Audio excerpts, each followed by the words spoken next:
con lo que es ahora trauma cervical, trauma que involucra lo que es el cuello.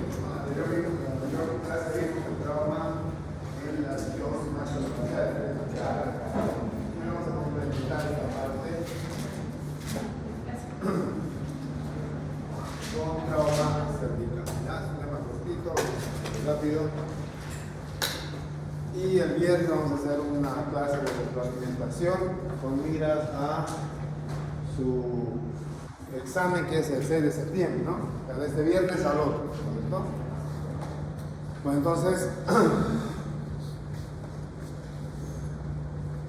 bueno, simplemente para recordar, principales músculos del cuello, ¿no? Esternocleidomastoideo, trapecio, eso ya lo hemos visto en semiología. Principales vasos del cuello, la vena yugular y la arteria carótida, ¿no? Eso ya lo hemos repasado en la primera clase. Y es bueno nombrar ahora, ¿por qué? Porque estas estructuras son las que principalmente se van a lesionar en un trauma cervical, es decir, cuando hay una lesión en el cuello, ya sea por arma de fuego, arma blanca, un accidente laboral, ¿no? Accidente deportivo. Entonces, lo mismo acá, que habíamos visto en semiología, ¿no? Vamos a ir pasando un poquito lo que es el triángulo anterior, posterior en relación al esternocleidomastoideo. También teníamos otros triángulos, ¿se acuerdan? El triángulo submaxilar, el submentoniano, ¿no? El triángulo posterior, que a su vez lo podemos dividir en triángulo occipital y homoclavicular, ¿no? Eso ya lo hemos repasado en semiología.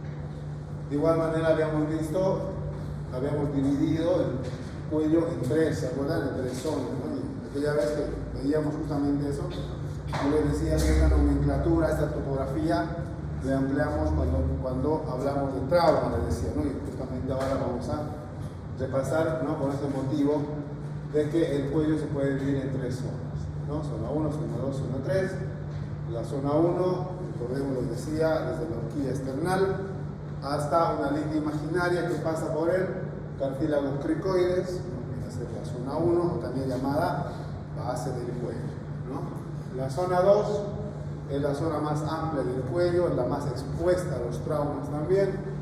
Se extiende desde lo que es el cartílago cricoides hasta una línea que pasa por los ángulos de la mandíbula, ¿no? Y la tercera zona, que es la zona que les decía más protegida del cuello, porque se encuentra prácticamente por detrás de la mandíbula, ¿no? Entre los ángulos de la mandíbula y la base del cráneo. Es la zona más protegida, la que menos frecuentemente se lesiona ante un trauma, ¿okay? Entonces recordamos esa zona para poder describir cuando tengamos un paciente con trauma, ¿no? Describir, qué sé yo, una lesión por arma de fuego, el triángulo posterior, o zona 2, o zona 1, ¿no? Para eso nos sirve. Hablando un poco de la epidemiología, en realidad de los traumas, el 80% de los traumas son por accidentes automovilísticos, ¿cierto? Y también agresiones físicas, ya sea con arma de fuego, arma cortopunzante. Algo que hay que tomar en cuenta, que el 30% de lo que es los traumas en el cuello siempre se asocian a otro tipo de trauma. Trauma craneoencefálico, trauma de tórax, abdominal, de miembros superiores e inferiores, ¿no? A eso se refiere ese dato. ¿Listo?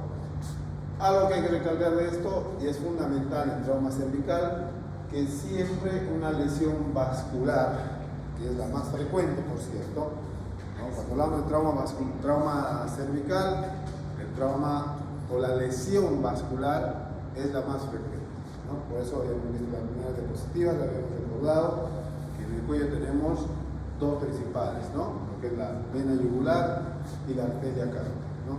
Entonces la lesión vascular es muy frecuente en los traumas de cuello y de darse puede causar incluso la muerte del paciente por hemorragia profusa, ¿no? Choque hipovolémico y paro cardiorrespiratorio, ¿sí? Eso vamos a hablar ahora.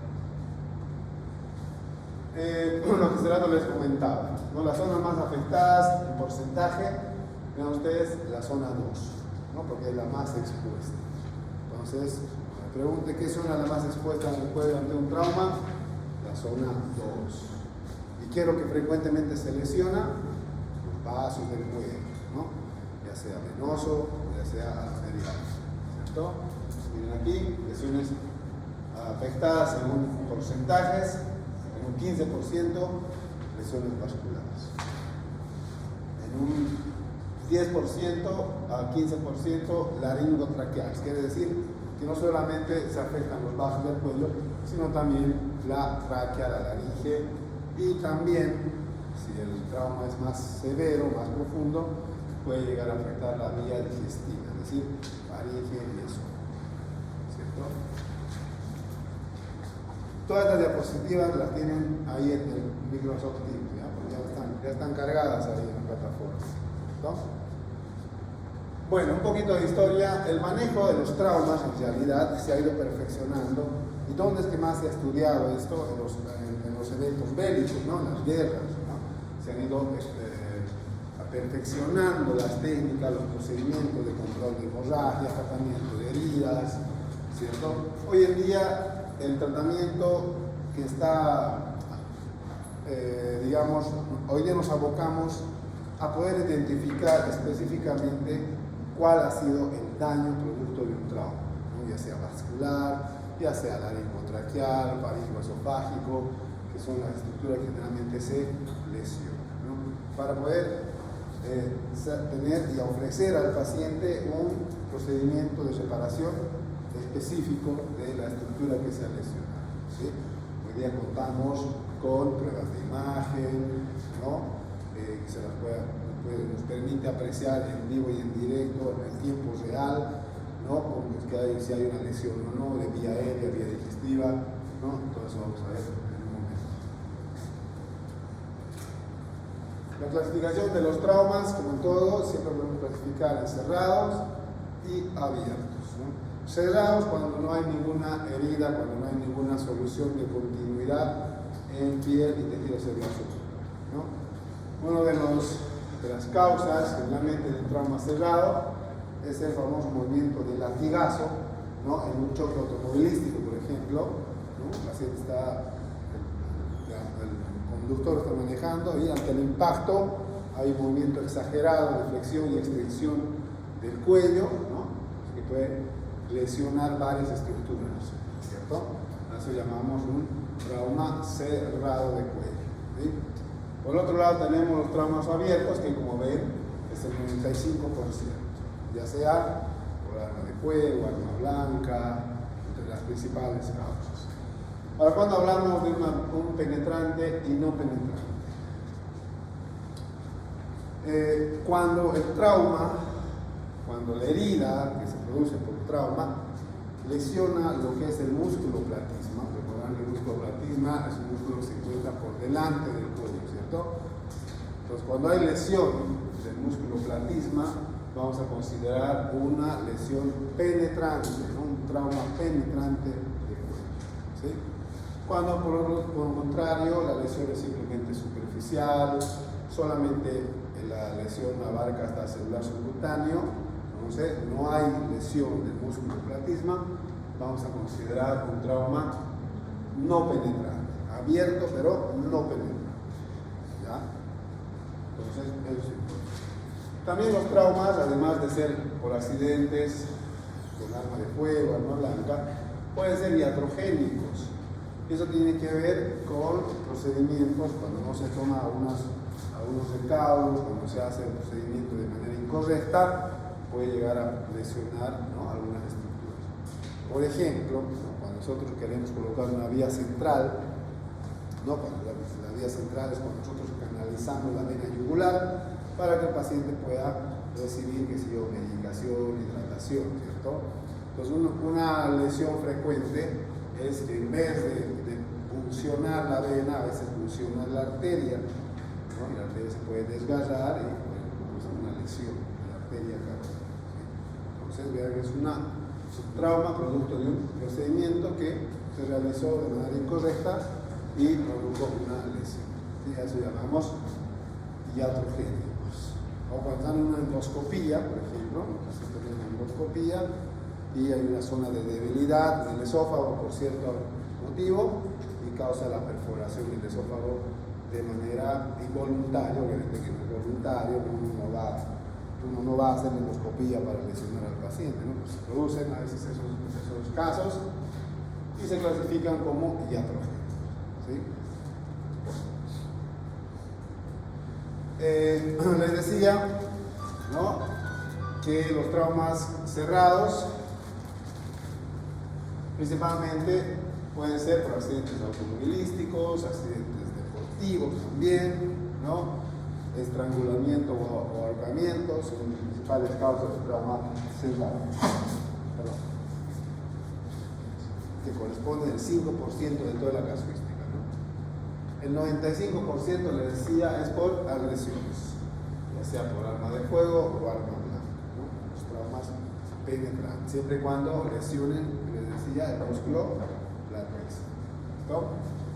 Este es un cuadrito que nos resalta la lesión vascular como principal causa de un trauma, ¿no? Un estudio que se ha hecho en 223 pacientes, de los cuales 26% de ellos han presentado lesión vascular, que es lo que les decía en el inicio, ¿no? La lesión vascular es bastante frecuente en trauma cervical. Igual acá, ¿no? La lesión vascular, un 37%, ¿no? Cuando penetra, ¿qué dice acá? El músculo platísimo, ¿cierto? ¿No?